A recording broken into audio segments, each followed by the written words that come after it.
Hello, I'm Milan Lewinsky and you're watching TVP World Talks, where every word matters. Ukraine, the war-torn nation fighting against Russian aggression, remains defiant in the face of Slovakia's demands over Russian gas transit. Responding to Slovakian Prime Minister Robert Fico, President Zelenskyy said no threats of cutting off electricity supplies from Slovakia will coerce him and his people into renewing the deal with Moscow, despite the ongoing energy crisis caused by the Russian bombardment of Kyiv's power grid. Recent reports suggest Poland may save the day, replacing Slovakia as power supplier, thus succeeding in upholding European ideals of solidarity where Bratislava has apparently completely failed. So can Ukraine and its allies avert the looming threat of nationwide blackout? And can the European Union afford to tolerate the Fico-Putin bromance? Joining us now is Wojciech Jakóbik, expert in the field of energy. Hello and welcome to TVP World. Hello, great to be here.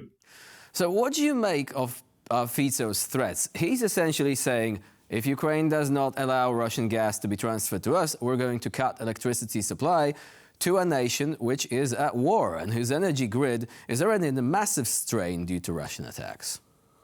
That might be a kind of deal between Fico and Putin. This threat comes just after the Fico's visit in Moscow, so we can only speculate about the connection between this visit and this threat aimed at Ukraine.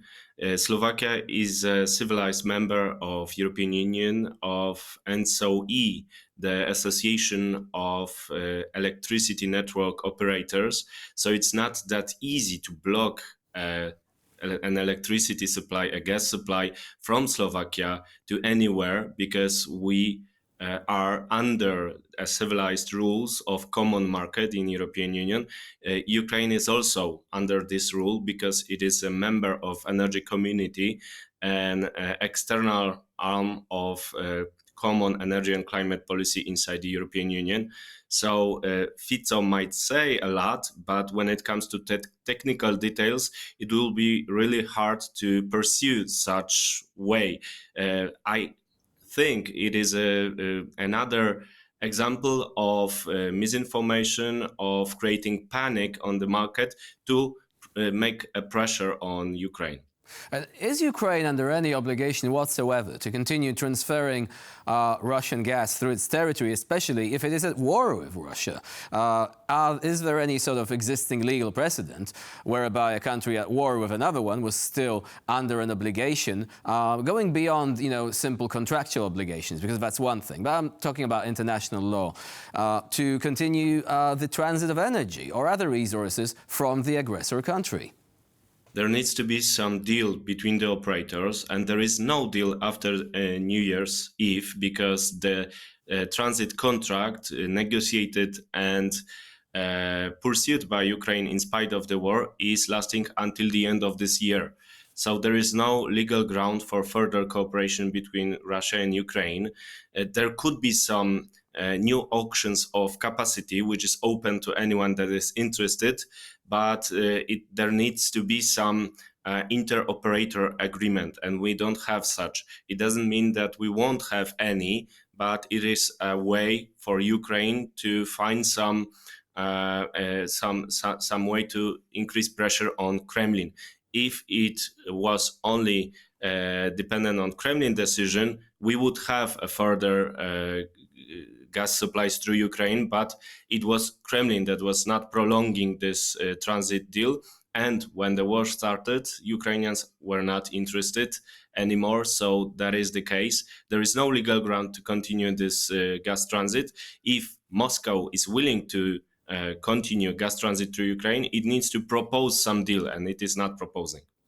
So now, according to Bloomberg, Poland may step in and support Ukraine if energy supplies from Slovakia are cut off. What would you say about this option? Does Poland have the capacity right now? There were reports a couple of months ago concerning Poland's overall energy capacity, and that without building nuclear power plants, we might be facing problems in the future. But are we capable of supporting Ukraine at the present stage from a technical standpoint? It is not about redirecting any flows from Poland to Ukraine. It is about increasing generation, for example, from coal power plants, to send more electricity to Ukraine when it's possible, not when it is threatening the energy security of Poland. So in normal market situation, we could increase the production in Poland if there's a market to sell, not to send without any price and electricity to Ukraine. It could be a way for a win-win scenario for both parties. It was mentioned by Donald Tusk in the past, in 2023, that Poland could provide Ukraine with energy from its coal assets. So that is a development of this proposal, which is still on the table, and it is to be developed with the concerned parties. One quick question. Would the European Union perhaps have any grounds to object to the increased carbon footprint resulting from that? Because Poland only has coal, it has renewables, but not much. It doesn't have any nuclear energy yet. Would this cause any problems, perhaps? No problems. Of course, new generation from coal would be associated with new payments inside of the emission trading scheme, but it could be changed by some deal in Brussels. It was mentioned by Poles that there could be some deal that is suspending those payments, or there would be some gratification for Poland for providing such energy. We don't have enough details to analyze this case, but even if there was some ETS schemes to be paid, it would be included in a price that is offered to Ukraine. So we would go with extra money coming from selling more electricity. Good deal for both sides. And what is your review of the Ukrainian energy grid at this stage? There have been reports that Ukraine might need a couple of years to recover. This would mean blackouts, even after the war ends. Do you think that Ukraine can survive this? And also, how will it be able to go back to its, or at least close to its original generating capacity? I'm saying close because they are one power station down due to the Russians having annexed illegally a nuclear power plant. Yeah, a lot depends on the future of Zaporizhia nuclear power plant, which was one of the main sources of capacity in Ukraine before the invasion. So if there is no retrieving of Zaporizhia nuclear power plant, Ukrainians would be heavily dependent on imports of electricity, including from Poland. The other factor to be watched is the consumption inside the country, because it needs to be underlined that 1/3 of Ukrainian economy was destroyed during the invasion, and paradoxically, it decreased the consumption and a need of electricity in the country. So there could be some middle ground between the decreased consumption and increased dependence on electricity imports, and Ukraine could provide the energy security, but the sine qua non case is to provide further security of the skies over Ukraine. That is why the sustained support from the West when it comes to anti-air defense is so crucial. What about occupied territories? Do you think Ukraine might be facing a paradox whereby Russia would occupy parts of a territory but still demand the delivery of energy and other resources to those parts of the country, which Kyiv would no longer control? Is there a risk of this happening? Well, we've seen such scenario in Transnistria, in Moldova. We've seen that with gas supplies to Donbas, which was occupied by Russians since 2014.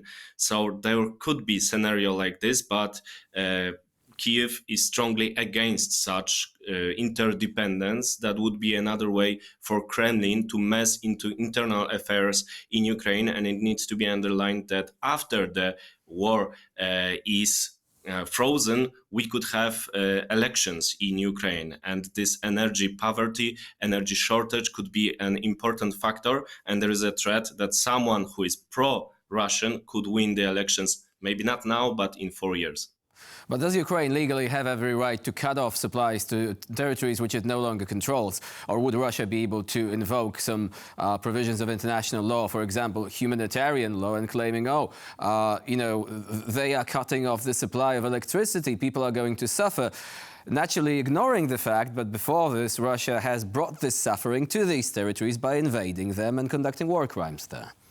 international law is against Russia from the very beginning of the conflict in 2014. We've seen it in Transnistria, we've seen it in Donbass, that it is Russian responsibility for everything that is happening on occupied territories. Everything that bad is happening there is Russia's responsibility. It is an aggressor, and according to international law, it is obliged to provide energy security, hard security to anyone on the territory of the conflict that Russia is responsible for.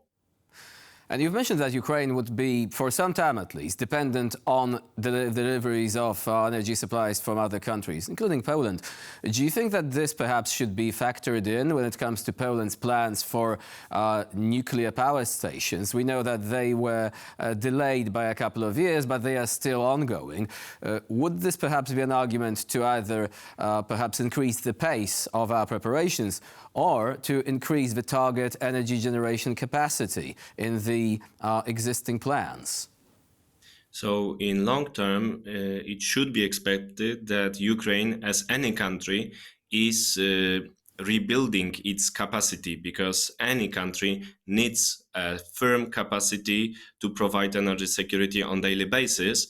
But this cooperation between Poland and Ukraine on energy market could follow the steps of the gas market, and we could have a win-win scenario in which we are interdependent in energy sector and we make money on this cooperation in spite of what Kremlin is doing. So in shorter term, it is about energy security, of course, but also a money that we will make together on energy trade. And just for the sake of clarity, what is the current timetable for NPPs in Poland? Because this might also be important when looking at this map of energy supplies in Europe in the near future. Would this even matter? Because Ukraine will need this energy like from the get-go. And our plans involve the construction of brand new power plants, but it will take a couple of years until it is ready. Yeah, so according to the newest announcements, we would have a first nuclear reactor in Pomerania region in 2035, so in 10 years. And it is possible to imagine that we would export this electricity also to Ukraine, depending on situation, because sometimes we export the energy to Ukraine and sometimes they could export the energy to Poland, and that is the beauty of common market.